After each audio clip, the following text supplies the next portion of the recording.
Hi guys, welcome back to the Bank on Her podcast. I'm so glad that you're listening. Today we have part one of a two-part series podcast, and it is all about the sneaky ways, the 6 sneaky ways that you are falling short of being relentless. And I just want to dive right in. When I say relentless, here's how I really define it. I define it as someone who, no matter the setbacks, you're not going to settle. You're not going to give up. You're not going to give up on your dreams. You're going to be someone who does whatever it takes and operates with very high levels of self-respect, self-trust, and self-belief so that you can make what you want happen. And I really like to talk about relentlessness in terms of 2 ways. I think it comes up a lot in terms of when you picture, and I know so much of my audience really likes this, when you picture being the kind of person where you're just like, I'm going to go create what I want. I'm going to go silently move and create everything that I'm wanting. And I'm going to turn heads doing it. Like, I am going to be the woman or the person who I say I want something and I go get it. And it's no big deal. And it's not a problem at all. And I'm going to make the money I want. I'm going to have the body that I want. I'm going to have that healthy relationship with my best friend that I want. I am going to have the bank accounts that I want. I'm going to have the lifestyle that I want. I'm going to have the confidence that I want. And I'm just going to go after it. And I want to see how good it gets when I don't give up. That's kind of one person that is relentless. The other person that I really like to define it, because I've played both roles personally in my journey, is also the person who you'll make a comeback. It doesn't matter if you fall down. It doesn't matter if you struggle with mental health. It doesn't matter if shit has not been going your way. It doesn't matter if you haven't been who you want to be up until now. You're going to make it happen still. You're not going to quit. You're not going to give in. You're not going to give up. You're still going to make a comeback. You're going to be that comeback kid. You're going to be the underdog, and you're still going to go after it and surprise everyone. Like, there are both parts of that. And when I am absolutely in my audacious confidence, I'm more of the person where people look at and they're like, how is she doing it? And I love that. But I've also been the person who I have really struggled with diagnosed depression in my life. And I've had to be the comeback kid. I've had to be the person who looks like they're down, who definitely feels down, and has to persevere and be resilient and have complete self-mastery through it. And so I really look at relentlessness as complete self-mastery, as this resilience, as levels of commitment that are just so enviable. And that's really being a relentless person. And I so often think it is the skill, it is a trait, it is the transformation that so many people are really craving and wanting, but don't know how to do. A lot of my audience, of my community, of maybe even you guys and my clients feel like they are so capable. They're so talented. They know they're different. They know they're made for more.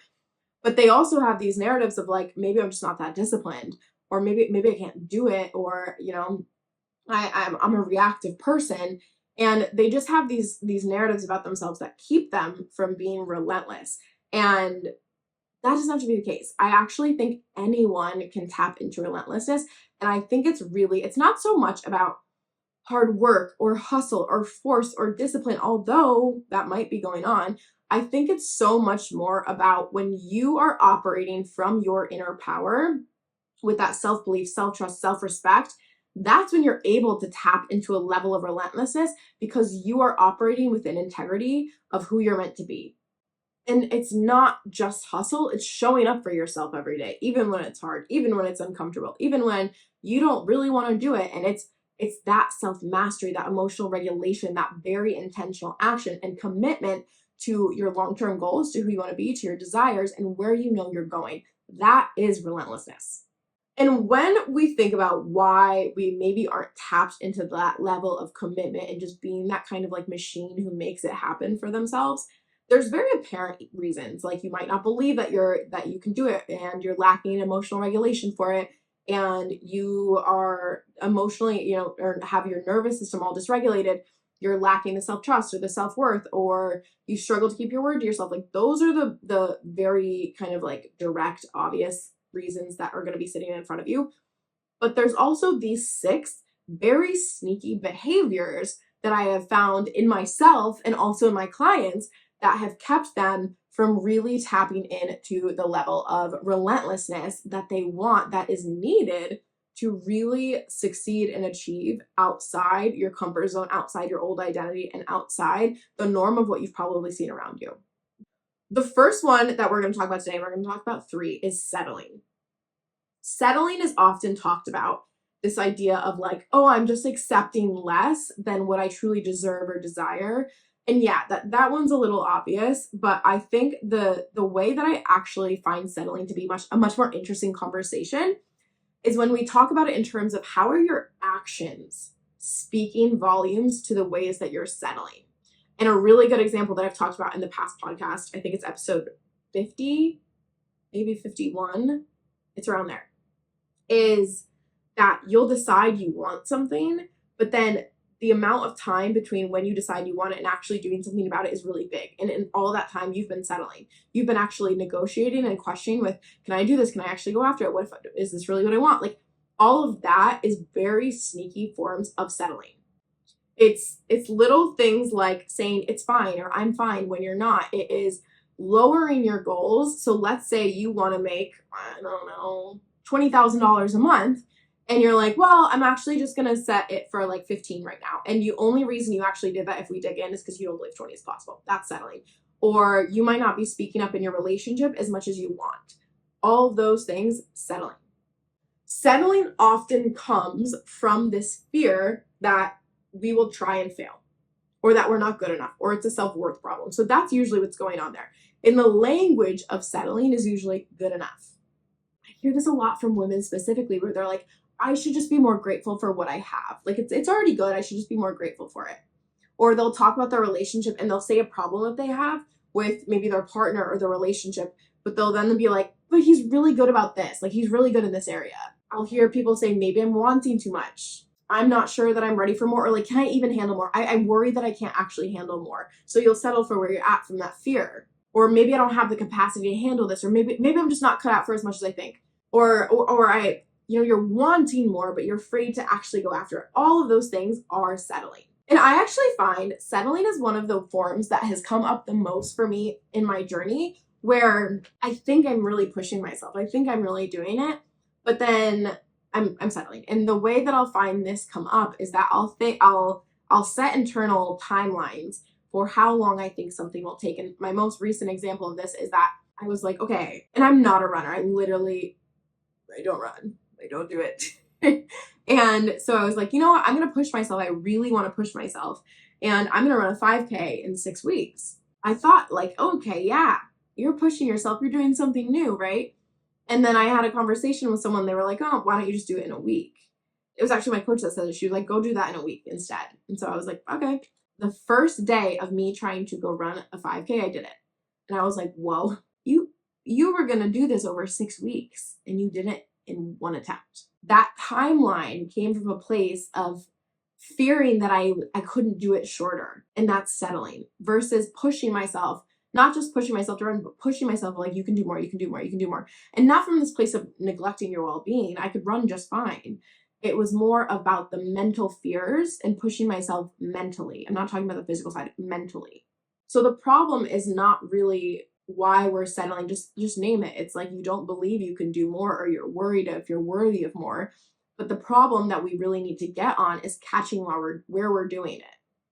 So it's like, where are you lowering your goals? Where are you telling yourself that it's going to take excessive time or energy or resources? Where are you backing down? Because settling is just you staying within your comfort zone when everything you want that you would get through being relentless is outside that comfort zone. And so I wrote down an audit for you guys to do. And so let me just pull it up really quick. So the audit is, what would I truly want if I wasn't concerned with whether or not it was realistic or possible? Make sure, listen to this podcast, obviously, watch this video, but go do this as well. Come back to it if you need to. So that's the first question. What would I truly want if I wasn't concerned with whether or not it was realistic or possible? The second question that I would ask is, how would I create it in a quarter of the time that I think it's going to create? And also in a way that's incredibly fun and within integrity for me. So if I just give you this running example, I do not want to run outside. I knew I couldn't run outside. Not that I couldn't, but that's thought. I did not want to run outside because I knew if I tried this 5K outside, like everyone suggests actually, that I would go slow. and that it would take a really long time. Versus on the treadmill, I knew if you want to slow down, bitch, you got to press that button. And I knew I didn't need to press that button. And so I chose, like, if I'm going to do this 5K, instead of thinking it's going to take 6 weeks, I'm going to do it in a week. And really, I surprised myself with that day. But I was like, I'm going to do it on the treadmill where I know I can't coddle myself and slow down. And that was an integrity to me. Okay. And that was more fun for me, honestly. So that's an example. The third question is, what do I need to believe to make that happen? To actually go after it in a quarter of the time in a way that I really like? What do I need? And then your job, once you answer those 3 questions, is just to implement. Don't make it any harder. It's that easy. So that's number 1, is settling. The second thing that is a very sneaky behavior, also have fallen into this one, I speak everything here from experience, is complacency. And I hit this one so, honestly, it was the end of 2023. I'd hit into complacency. So I hit this really big milestone, both in terms of sales and in terms of cash. Like, I was making more in that month than I had made after like 3 promotions in corporate. I noticed how after that, I had associated with like, well, I've made it. I've done it. This is great. And I took my foot off the pedal and let some of the basics go when I should have. And I learned this lesson. I learned the lesson then, that of complacency. Instead of just being like coasting and thinking I was good and like I've made it, that was the time when I actually probably needed to double down and do even more, be even more relentless, push myself even harder mentally again. And I got lazy during that time, and I paid the price. I paid the price. It's the same thing where if you learn how to ride a bike, if you don't touch a bike for a couple of years, you're gonna be wobbly. Or I think in basketball terminology a lot now, and this isn't terminology, but I think in basketball concepts a lot now, because my boyfriend, he played professionally in Europe, and so whenever he coaches me, all of his examples are in basketball, so now mine are.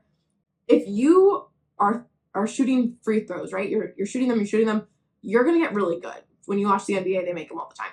But if you stop shooting them after a while, you're not gonna have that same free throw percentage that you used to, right? Like, whenever you don't use a skill, it's going to deteriorate. Whether it's the skill of confidence, the skill of relentlessness, the skill of cooking, like any of it, right? And you'll still retain like that baseline foundation, but a lot of it will go away. And my example of this with the biking is, I remember one year my parents were like, you need to learn, if you want to come to Italy, you need to learn how to ride 60 miles a day. And I did. And I was great. I was really good at biking. And I haven't touched a bike in that capacity in years. But I bet if someone's like, go ride 60 miles, I could get 60. I would make it work. It wouldn't be as efficient though, but it's because my skill level isn't back to 0. If it was at 60, it's not back to 0, but it's probably somewhere around here, right? And I'd have to train it back up. The same thing, it's because of complacency. We stop doing things. The idea of complacency, of getting complacent with your skill set, with results, is usually very ego-driven. It's often that if we've hit a certain milestone or a certain status or a certain point, we take our foot off the gas and start thinking, well, I've made it here, or I'm good at this enough now, and I don't need to focus on that anymore. Like, you start to take your foot off the pedal with your skill set, with the amount of work you're putting in, with whatever it is, you will pay the price. And it'll often happen once we hit, a certain point, like I said, or receive a certain amount of validation, or we've built this reputation and then think we just get to coast with it. And you absolutely will for a period of time, but that will erode over time. And when we get into that, our focus tends to go off of growth and skill and evolution, and more into reputation or maintenance or ego or proving. I actually see this happen a lot with even my own fitness journey, is I'll get to a certain fitness point. I've done this a million times. I'll get to a certain, and I get to watch out for it now because I know. I'll get to a certain fitness point and I'll be like, wow, I'm looking really good. Like, wow, I'm really impressed with where I am and I'm really proud of myself. And I'll be like, all right, I'm just going to maintain it now. And then I'll start adding in back, like going out a little bit more and drinking a little bit more and eating the New York pizza and bagels a little bit more. And all of a sudden, a lot of that progress is gone. It's because I got complacent. I took, not that I couldn't eat those foods, but I got a little too lax. And that's what happened. And so complacency is something that will really block you becoming relentless and becoming the kind of person who creates everything that you want. And the thing that I'll say is that your results will always, always tell you when you're getting complacent. Your results are not going to lie. Even if you think you've not gotten complacent, your results are going to tell you the truth. So that's where I would look for complacency, is like, if my income, my health, my fitness, my relationship, my bank account, whatever it is, hasn't grown as much as I want, or it's showing signs, if we take confidence, my confidence is showing signs that, I've not been working on this. Where is there complacency? Where have you maybe thought that, okay, I made it, I don't have to do this anymore, and taken your foot off the gas more than you needed to? The third one is self-protection. This is a huge one. It's very kind of all-encompassing. It shows up in so many different ways that I'm going to talk about that too. I am pretty kind of like straightforward with my clients, and I'll ask them sometimes something like, if it's one or the other, are you acting more and pursuing your goals more from a place of self-protection or a place of self-belief? If it just has to be one or the other, which is it? Oftentimes we will be pursuing a goal, but doing it within the confines of our comfort zone. Something that I get with a lot of clients is they'll come to me very successful, these very successful female founders, these very successful corporate women, these very successful people, but they've done it all within their little comfort zone box. And they finally get to the point where they're like, I am craving so much more and it's terrifying. And like, I don't get it because I've done these big things, but like, I can't do those big things. And it's because they're succeeding within their comfort zone. They have pursued success with, so long as it doesn't hit up against making them feel unsafe or too uncomfortable. And it's because they're taking action, but they're always making sure that they are having to protect themselves first. They're protecting themselves, which is fine. Like, we always want to make sure we feel safe. That's a totally different thing. We always want to make sure we feel safe, but oftentimes it's just that they're not handling a level of discomfort that is probably needed to get to the next level. Versus when you're acting from a place of self-belief, you're going to believe in yourself and feel like you're capable and really have your own back and move through that discomfort like it's no problem. So when you are engaging in self-protection behaviors, it's often that you are doing things that keep you safe but prevent you from really going bold towards what you really are wanting. So the ways this shows up, there's a bunch of different ways. You can kind of check yourself on any of these. A very obvious one is procrastination. So you will delay and avoid tasks, usually because you have fear of failure or that it's a certain challenge and just so uncomfortable that you put it off. That's you acting and choosing a behavior that's from a place of protecting yourself. Another one is perfectionism. You just think that everything has to be perfect or you have to be a certain level of good enough. And if it's not good enough, you're not going to get there. And you act from that place of perfectionism because you think it's somehow going to protect you from judgment, from criticism, from failure. Settling is a part of this. We already talked about it. Settling is a form of self-protection. External validation is a really big one where you want others' approval. You want to be liked. You want to be chosen. You want to know that they're going to love you. You want to be told that you're doing a good job. You want people, and even in business, to hire you, to make you feel like you're doing good work. And really, it's just you waiting for some form of validation because it feels safer to have that.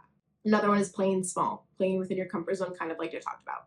Excuses is one. Excuses is a way of self-protection. Where excuses doesn't mean you're lazy or you're unaware or anything like that. It's usually just fear that you are masking in a different form to create justification for why you can't go after what you really want, simply because you're afraid. That's it. And then finally, just avoidance. Avoidance in itself is you avoiding something because you are trying to protect yourself because you're not sure you can handle doing that uncomfortable thing.